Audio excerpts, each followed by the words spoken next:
Once you have been placed at a client, you must complete any and all required site-specific training before you begin your assignment. If you haven't been trained or are unsure about the job, say something to your on-site or client supervisor. Site-specific safety policies may differ from one assignment to another or even one department to another, so be sure to review and understand the necessary safety information at the start of each job assignment. Do not perform any task you haven't been trained and authorized to do so. Our company and the client can provide you with the training and equipment necessary to perform your job safely, but safety on the job is a choice. You can choose to follow safety rules, or you can choose to take shortcuts and risks. But know this, not following established safety policies and procedures will result in a disciplinary action up to and including termination. So, if you are unsure of something, if you are performing a new task, or if you see something that does not seem safe, stop what you are doing and talk with the supervisor. If the supervisor does not resolve the problem, you should not perform a job that may cause an accident. Contact your on-site manager or branch representative for assistance. Report to work rested, alert, and focused on your job. Never come to work under the influence of alcohol, street drugs, or medication that makes you drowsy, as many clients require drug and/or alcohol testing after any accident. If you are under a doctor's care and must take a prescription medication that makes you drowsy, notify your branch representative immediately. There are warning signs and stickers posted throughout the facility or on equipment and warn you of situations you need to know to be safe. Do what they say.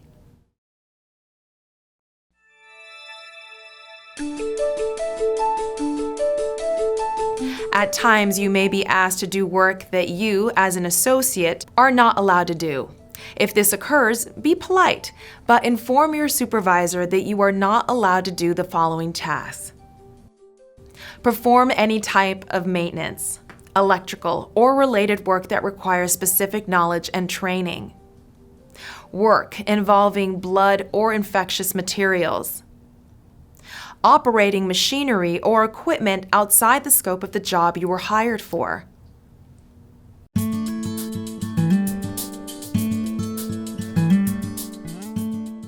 Every client has different policies that govern the type of clothing that is appropriate to wear at work.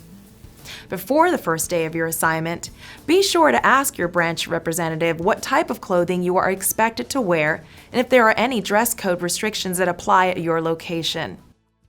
Wearing inappropriate clothing can cause you to be sent home and, in some cases, dismissed from your assignment.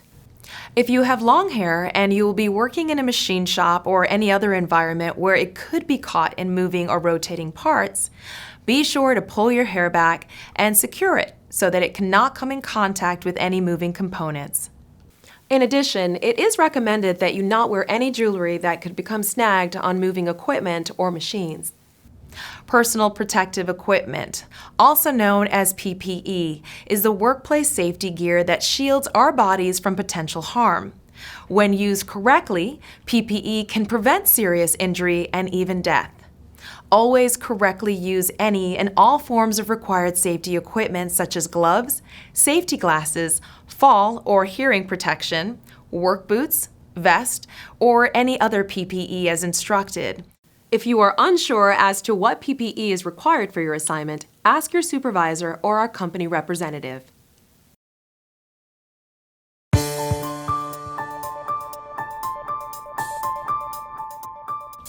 Every work site is required by OSHA, the Federal Occupational Safety and Health Administration, to have an emergency action plan. These plans cover such items as to what to do in the event of a fire, weather, or other location-specific emergency. Be sure to familiarize yourself with the emergency action plan at each and every client where you are assigned. Fires, injuries, and other urgent situations can occur at any time, so it is essential that you know about the plan on your first day. Take time to review emergency exit maps and ask questions as to what your role is during an emergency situation. Unless trained to do otherwise by your site supervisor, the client will call 911 in the event of an emergency if necessary. If you hear a fire or other evacuation alarms, you have doubts about your safety, leave the building immediately and report to your assigned assembly area, which could be an interior safety room.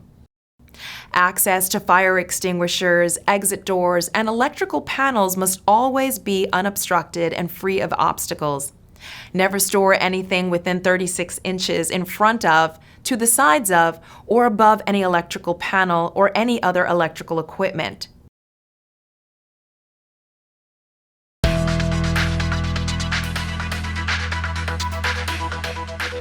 Before you begin your work assignment each day, review your work environment for potentially hazardous conditions.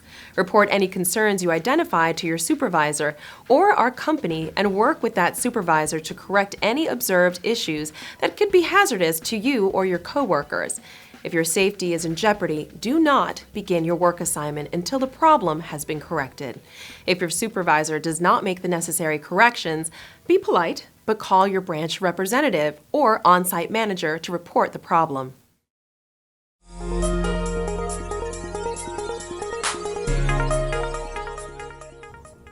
Most facilities have equipment with moving parts. No matter what environment, you are protected from these moving parts by machine guarding. It is important to always use the correct machine guards. If you are an equipment operator, it is your responsibility to ensure that all guards are in place and properly functioning before you begin to operate the machine. Never, under any circumstances, should you operate unguarded machinery or remove any guards. Finally, never leave any machine running while unattended, and be mindful not to place your hands or any other body part into operating equipment for any reason. If you are an equipment operator, be sure you know the location of all emergency stop buttons or emergency stop pull cords. If you are asked to work on equipment that is unguarded or otherwise unsafe, tell your supervisor and your branch representative or on-site manager. If you are an equipment operator, always remember to check the equipment as well as the surrounding area to make certain that it is clear and in good operating condition before you turn on the machine. When a machine is being serviced or repaired, it should be locked out and tagged. Never attempt to start a machine that has been locked out, and never remove someone else's lock or tag for any reason. Do not service, repair, or clean out a jammed machine if your hand or other body part could be exposed to running mechanical, electrical, or other hazards until the equipment is stopped, de-energized, all stored energy is released, and the lockout-tagout process has been completed.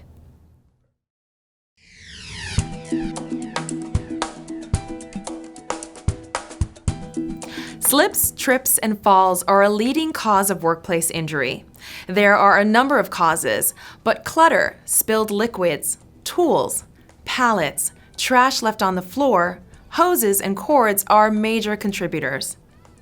Your responsibility is to keep your area clean and orderly and do not store items in places where other employees walk. Whenever you have downtime, take the initiative to clean up your work area.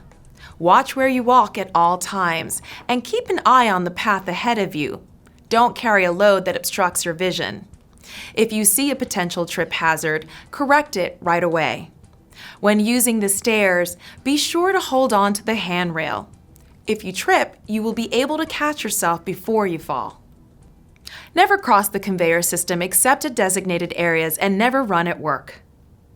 Identify blind corners or locations in the work environment to safely move through the area. You need to always give forklifts the right of way. Use dome mirrors if provided, or always listen for equipment in the area. Aisles should always be kept clear, and there should be at least 44 inches of unobstructed space in the aisleway.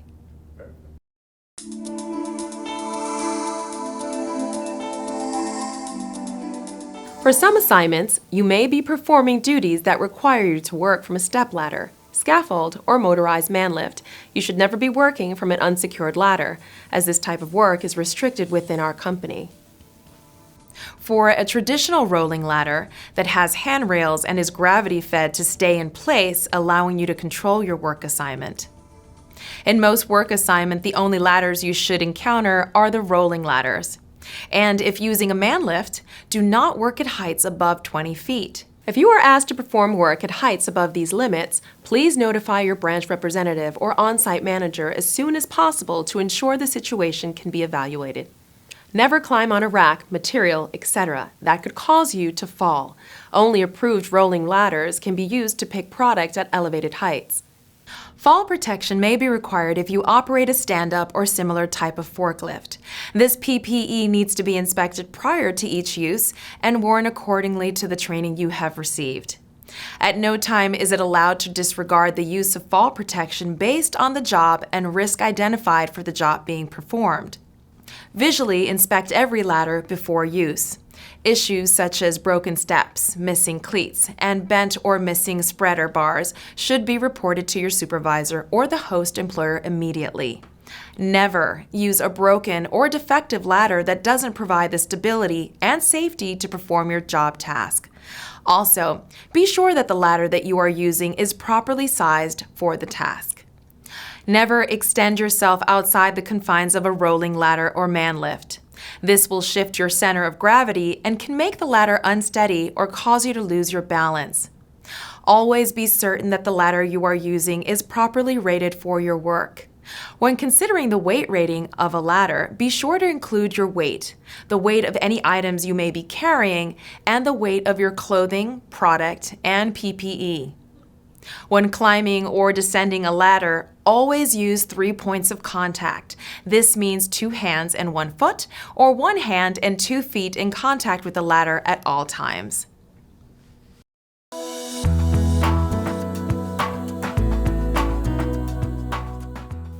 The most important thing to remember with hand tools is to use the correct tool for the job. For example, do not use a screwdriver for chiseling work. Most accidents occur when tools are used carelessly or inappropriately. Visually inspect all tools before you begin working with them. If you notice that a tool, cord, or hose is damaged, malfunctioning, has been modified, or is in otherwise unsafe condition, stop using it immediately and report the issue to your supervisor or the host employer. Keep your hands and fingers away from the moving part of any hand or fixed power equipment, such as drills, sanders, or cutting devices. Do not use equipment of this nature until you have first received training by the host employer and understand the safety features. Do not allow power cords to dip into puddles of water or liquid, even if you believe the line is protected by a ground fault circuit interrupter. If the GFCI equipment were to fail, there would be no protection for you. Most electrical equipment is grounded with either a 3-prong plug or 2-prong plug and insulation. If the 3rd prong of an electrical or extension cord is missing, stop. Do not use the equipment as this is a grounding device and protects you from electrical shock in the event of a short or malfunction. For the same reason, do not use an adapter to plug a 3-prong cord into a 2-prong receptacle. If you use box cutters, do so carefully. Never place your hand or arm in the cutting path. Position the box cutter so you are cutting away from your arm, hand, or finger so, if the cutter slips, you won't cut yourself. The blade must be retracted when not in use to prevent accidental contact with the blade. If at any time your box cutter becomes damaged, doesn't close properly, or is dull, request a new one from the supervisor.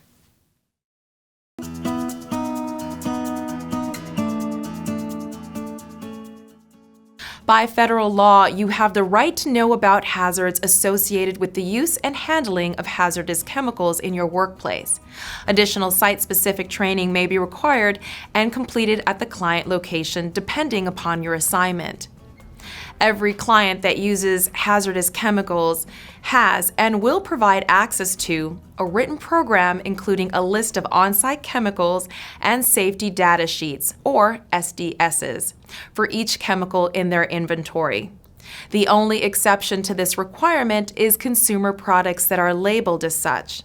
While some of the information on the safety data sheet is technical in nature, sections on recommended PPE and what to do in case of an exposure or spill appear in clear, easy to understand terms. The best time to learn about the hazards of a chemical is before you use it, so be sure to read the SDS for any chemicals you are asked to use or ask your supervisor. All containers of potentially hazardous chemicals must be clearly labeled, and those labels must be maintained in a legible condition.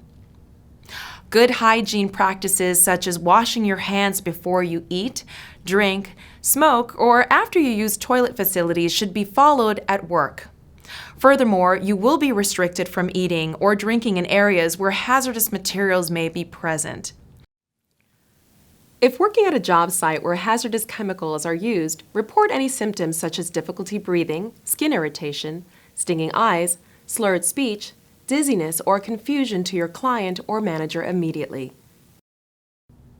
In terms of personal protective equipment, some job tasks may require a dust filter or other type of respiratory protection. You will be trained if this is a requirement of the facility you ultimately work at. If you notice a chemical spill at work, notify your site supervisor immediately. Do not attempt to clean or contain the spill by yourself, but immediately report the issue to a client or manager to manage the situation. Anytime you are handling hazardous chemicals for any reason, you must use the recommended personal protective gear.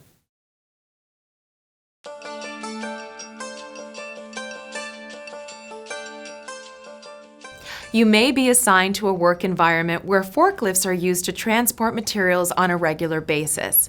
At a minimum, be sure to comply with the following safety practices. Always be aware of forklift traffic and remember that just because you can see and hear the driver doesn't mean they can see and hear you. Always be prepared to yield the right of way to forklift operators. Never approach a forklift without first making eye contact with the operator and getting their consent. Stay in pedestrian walkways, but even then, remember the forklift has the right of way. Remember, you are not to operate a forklift unless you have been trained and authorized, no exceptions. If you are trained and authorized, make sure to always wear your seatbelt and keep your hands, arms, leg, and feet inside the unit. Only operate the equipment in a controlled manner by keeping your speed in check and use caution at all blind intersections.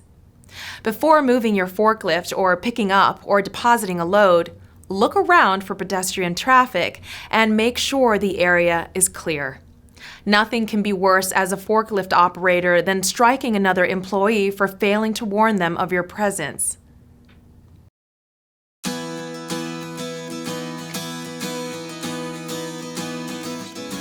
You should never, under any circumstances, attempt to lift more than 50 pounds without assistance.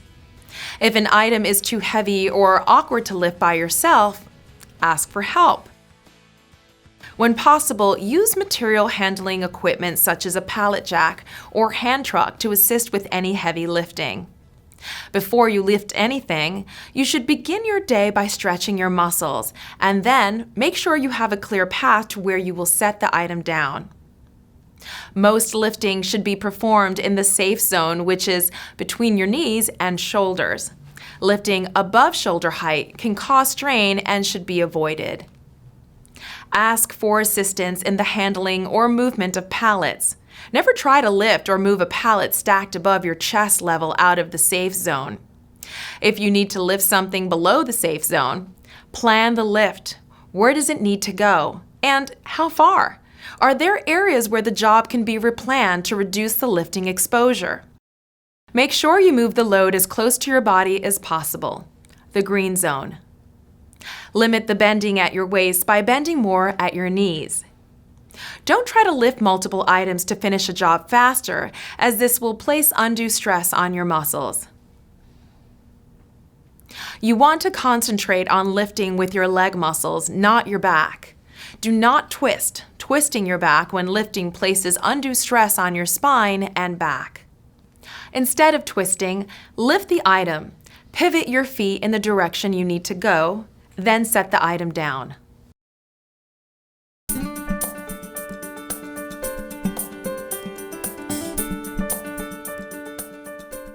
Even with the best planning and preventative measures, occasional workplace injuries can occur. If you have an incident on the job, you should immediately notify your on-site supervisor, client supervisor, as well as your branch representative. The branch team will then contact you to collect additional information about the incident and decide the best course of action. Our company has a significant number of resources available to help an associate who may require medical treatment due to an incident that occurred on the job, and a dedicated risk management department who will help you to seek appropriate treatment and return to work as soon as medically advisable. Report any condition that could possibly contribute to an accident to the on-site supervisor and/or client representative. Remember, nothing is more important than your safety. The decisions you make each day will not only impact your performance and well-being, but also that of your coworkers. We want each and every one of you to return home from work each day in the same condition in which you arrived, safe and healthy. This way you are able to enjoy your life away from work. Isn't that what it's all about?